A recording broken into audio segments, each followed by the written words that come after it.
তো গোটেইখিনি পাত পাত আছে এতিয়া মই কি কৰিম তো এটা এটা কৰি লাইনিং লগাম এতিয়া লাইনিংখিনি লগাই লওঁ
তো এইটো হল বেড পার্ট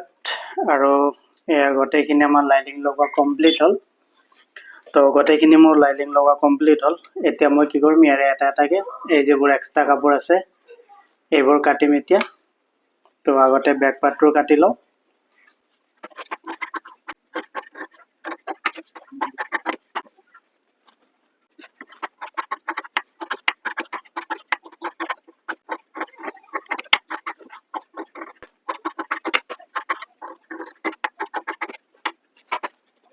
তো গোটেইখিনি আমাৰ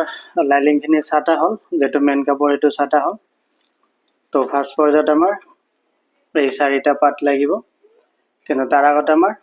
ব্ৰাকেটত এই দুটা পাত আগতে শেপ দিয়া হ'ব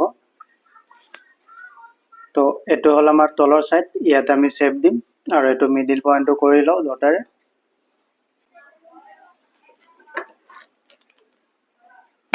এটো হল আমাৰ মিডল পইণ্ট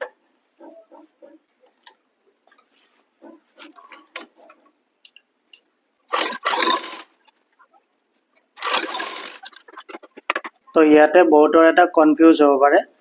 সদায় এই সৰু দুটা সাইড আমাৰ ইয়াতে এনেকে মিলিব লাগিব এতিয়া আমি কি কৰিম এই পাৰ্টটোত এটো এনেকে জয়েন কৰিম আৰু দুটা পাৰ্ট এনেকে জয়েন কৰি লম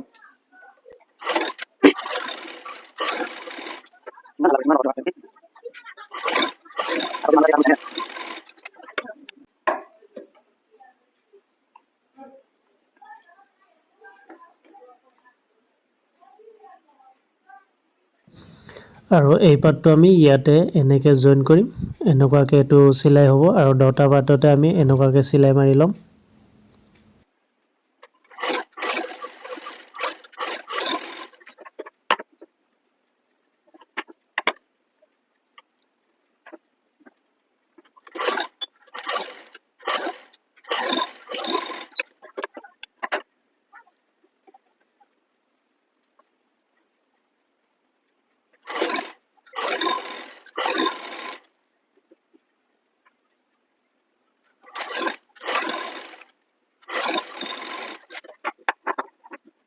তো এইখিনি সিলাই হোৱাৰ পিছত এটো আমি এনেকে মিলাই চাম যে দুটা আমাৰ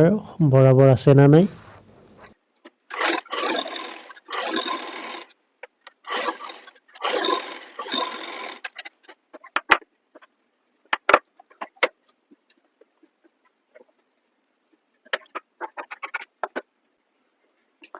তো এই যেটো কাপোৰ কাটিলো এইখিনি কাপোৰ আমাৰ বেক পাৰ্টৰ যেটো গল তাৰে পৰা ওলাই গৈছিল তো এটো সাইডত আমাৰ বাটিক হ'ব তো এই পাৰ্টটোত বাটিক হ'ব তো আমি এটো বাটিকটো বনাব লাগিব এনেকে তাৰ কাৰণে এনেকে উল্টা সাইডত কাপোৰ ল'ব লাগিব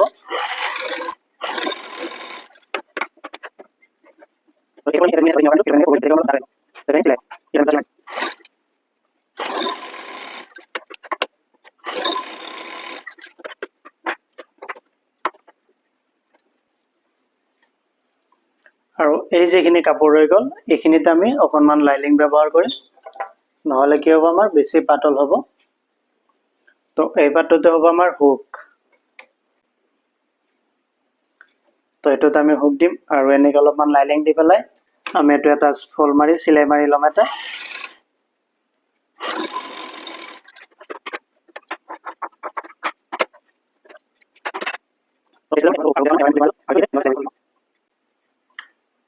তো ইয়াতে আমি ফাৰ্ষ্টত অলপমান আপ এণ্ড ডাউন দি দিম আৰু এই যেটো চিলাই আছে ইয়াতে আমি কি কৰিম সৰুকৈ এটা কোচ দিম আৰু এটো হয়তো প্ৰায়ভাগে নকয় বা নেদেখায় কিন্তু মই আপোনালোকক দেখাই দি আছোঁ এটো কোচটো দিলে কি কাৰণত এই কোচটো দিয়া হয় হেটো মই আপোনালোকক বুজাই দিম তো ইয়াতে সৰু চাই এটা কোচ দি দিব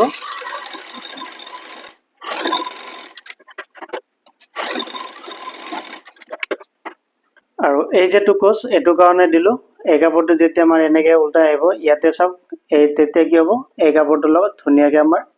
এটো মিলি যাব কাৰণ কিয় এই চিলাইটো যেতিয়া মাৰিছো এটো কাপোৰটো বাটিক হৈ এনেকৈ ৰাউণ্ড টাইপ হৈ আছে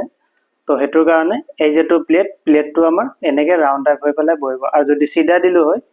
তেতিয়া কি হ'লে হয় এই কাপোৰটো আমাৰ এনেকৈ ইয়াত এনেকৈ কুচ খাই থাকিলে হয় এনেকুৱাকৈ কুচ খাই থাকিলে হয় তো হেতুৰ কাৰণে সদায় এই যেটো জইন হ'ব এই জইনটোতে আমাৰ এই প্লেটটো যেতিয়া লগাব আমি এটা কোচ দিব লাগে এই কোচটো দিলে কাপোৰটো আমাৰ ধুনীয়াকৈ মিলি থাকে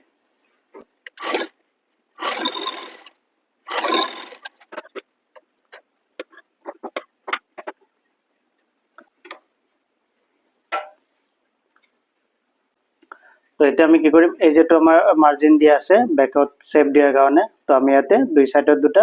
শেপ দিলম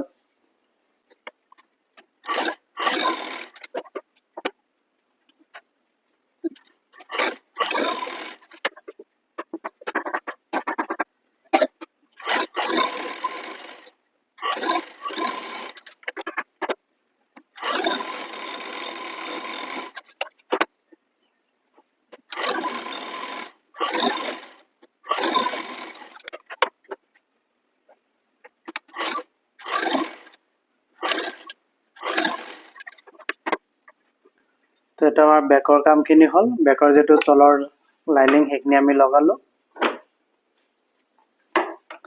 তো এখিনি লগালো এতিয়া আমি ফ্ৰন্ট পাৰ্টৰ তলৰ কামখিনি কৰিম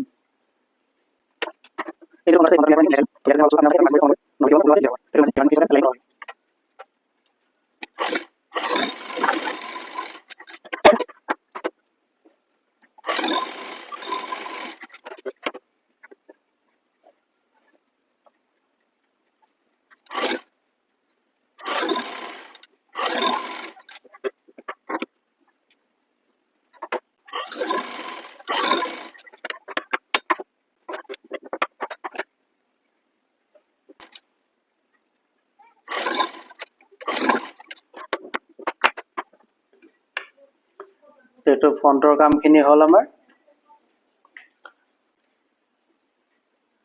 এইটো বৰাবৰ আছে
তো ব্লাউজটো এতিয়া আমাৰ চিলাই কমপ্লিট হ'ল